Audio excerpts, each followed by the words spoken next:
les soulèvements populaires en Afrique du Nord, notamment en Libye, ces jours-ci, mais aussi dans le monde arabe, la vague d'éveil islamique, le mouvement de contestation populaire sans précédent depuis même les 50 dernières années. Après Bahreïn, le Yémen, ce mouvement gagne à présent l'Arabie Saoudite. Bien sûr, après la Libye, le premier producteur de pétrole en Afrique, et l'Arabie Saoudite maintenant, alors le premier producteur de pétrole, premier producteur mondial de pétrole. Vous voyez, les États-Unis, les États occidentaux en général, semblent avoir mobilisé tous leurs moyens pour soutenir, bien sûr dans le cadre de leurs propres intérêts, les régimes en place. Quels seront l'extension, quels seront les impacts en effet de l'extension du soulèvement populaire en Arabie Saoudite? Si le mouvement de contagion arrive, touche l'Arabie Saoudite, alors dans quelle mesure la donne régionale changera à la fois sur le plan politique, et stratégique et économique? Bonjour à vous téléspectateurs, à votre invité aussi. Je pense que la direction des mouvements dans notre région, au Moyen-Orient, et plus spécifiquement dans le monde arabe, avait deux capitales. Il y avait d'un côté Riyad et de l'autre le Caire. Le Caire est déjà tombé. C'était deux capitales très importantes pour les États-Unis et pour ses stratégies dans notre région.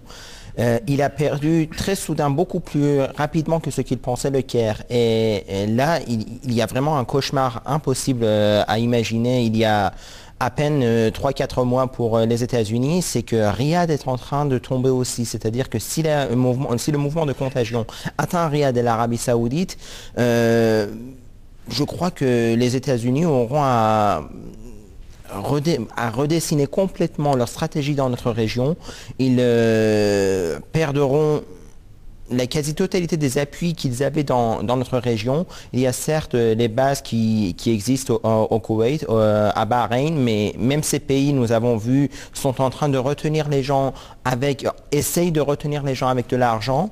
La peur est fini dans notre région à ce que l'on voit, et les populations n'ont plus la peur qu'elles avaient il y a 3-4 mois de leur gouverneur. Et je pense que c'est là où les régimes hypocrites et les régimes disons, en gouvernant cette région, ont le plus perdu. C'est-à-dire qu'ils avaient réussi à faire régner la terreur dans notre région. Ils avaient réussi à trouver des prétextes comme Al-Qaïda pour jouer les gendarmes dans notre région et essayer de contrer les gens. Et je pense que cette peur, elle est finie, et c'est pour cela que nous voyons les uns après les autres les différents pays contrés et les peuples se réveiller. Depuis plus d'un demi-siècle, l'Arabie Saoudite et les États-Unis entretiennent des relations stratégiques dans la région. Cela tient en partie bien sûr, à la situation de l'entité sioniste dans la région. Les États-Unis, que ce soit en effet les républicains ou les démocrates, se sont engagés à assurer la sécurité de l'entité sioniste dans la région. Il y a un enjeu économique, bien sûr, l'enjeu pétrolier. Il y a un enjeu militaire. À titre de rappel, l'Arabie Saoudite vient d'acheter aux États-Unis plus de 60 milliards de dollars d'armement. Et dans ce contexte, non seulement l'Arabie Saoudite, mais aussi à Bahreïn, au Yémen, vous voyez, les régimes en place tuent, massacrent, répriment dans le sang et dans la violence leur propre population par des armes américaines. Mais ce qui justement mérite réflexion, c'est l'approche des prétendus défenseurs de la démocratie, à savoir les États occidentaux, à leur tête les États-Unis, à l'égard des soulèvements populaires. Donc, il paraît qu'il y a en effet des appuis, au moins en coulisses, pas explicitement, aux dirigeants en place, c'est-à-dire un certain feu vert de la part des États occidentaux au régime en place pour tuer les protestataires. Qu'en pensez-vous? Il y a eu un flash info assez intéressant il y a une dizaine de jours. Nous avions la caricature qui a été poussée au plus loin qu'elle pouvait, c'est-à-dire que nous avions eu Saif al-Islam Kadhafi qui a fait un voyage de moins d'une journée à Tel Aviv. Il y est allé pour recevoir de l'armement et du matériel de massacre, comme vous dites, pour massacrer sa population et en échange donner son appui à Tel Aviv dans notre région. Donc vous parliez d'armement américain, là on va plus loin, c'est directement l'armement israélien qui est en train d'être acheté pour tuer les gens au Libye. Par qui? Par le fils de M. Kadhafi qui est venu, qui a pris la Libye pour prendre la défense des Palestiniens. Alors vous voyez que la caricature est allée au plus loin qu'elle pouvait aller, c'est-à-dire que nous avons Kadhafi qui un jour disait prendre le gouvernement pour pouvoir contrer le régime sioniste et qui maintenant, pour rester au gouvernement, va acheter des armes pour tuer son propre peuple en Israël. Et donc je pense que ça démontre assez clairement où nous sommes arrivés et ce que pensent réellement ces formes de dictature de leur population et de leur but, c'est-à-dire de ce qu'ils avaient présenté comme leur idéal, je pense. Cette approche, on l'a déjà vu au début justement des soulèvements en Tunisie avec ces matériels de guerre envoyés par... Bon, ces matériels de guerre ont été bloqués à l'aéroport, mais justement, la France avait décidé d'envoyer des matériels de guerre vers la Tunisie, le jour même de la fuite du président déchu tunisien, Ben Ali. Et donc là, on voit que justement, l'approche générale des États occidentaux consiste à soutenir les régimes dictatoriaux en place, contrairement à leurs prétentions. Exactement, c'est ce qui a coûté le Quai d'Orsay à Mme Ali-Omari.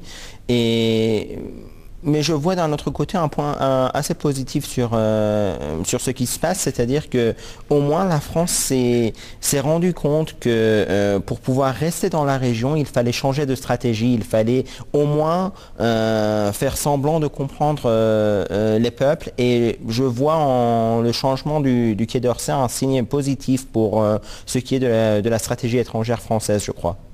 Alors en Libye, si vous jetez un coup d'œil actuellement sur la presse occidentale, vous voyez les médias occidentaux, les milieux médiatiques et même politiques en Occident,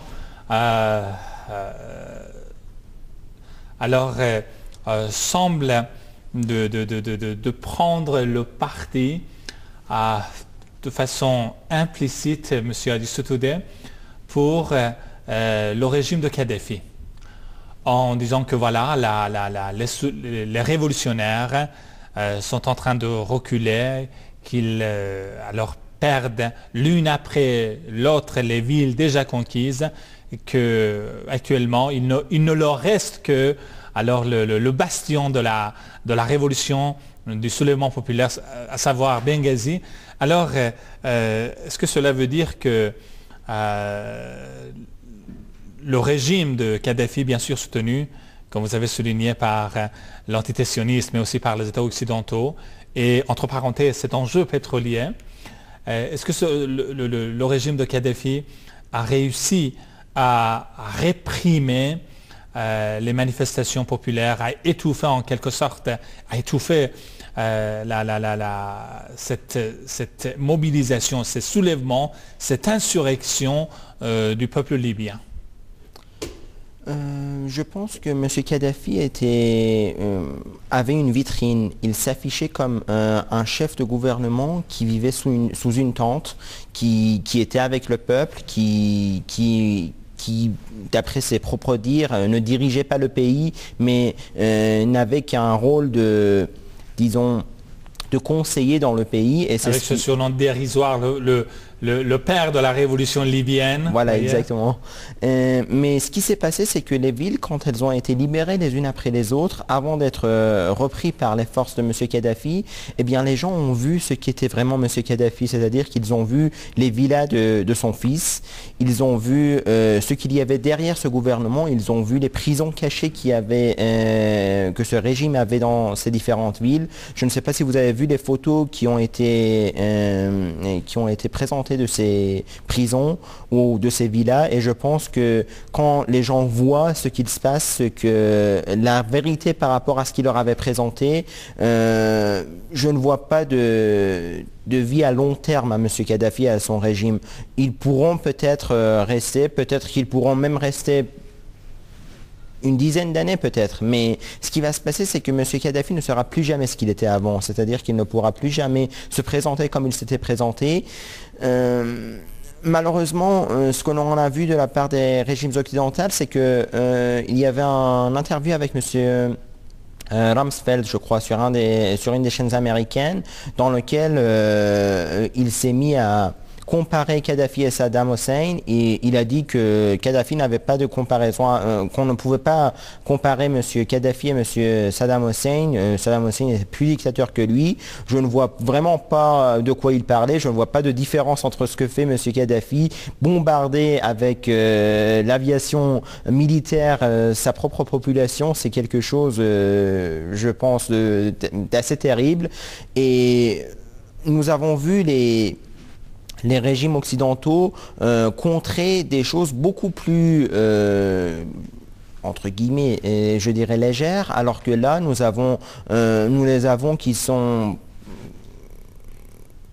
presque silents, on ne les entend presque pas par rapport à un régime qui est en train de massacrer sa population, et je pense qu'il y a vraiment une forme peut-être de honte à éprouver par rapport à ces stratégies politiques.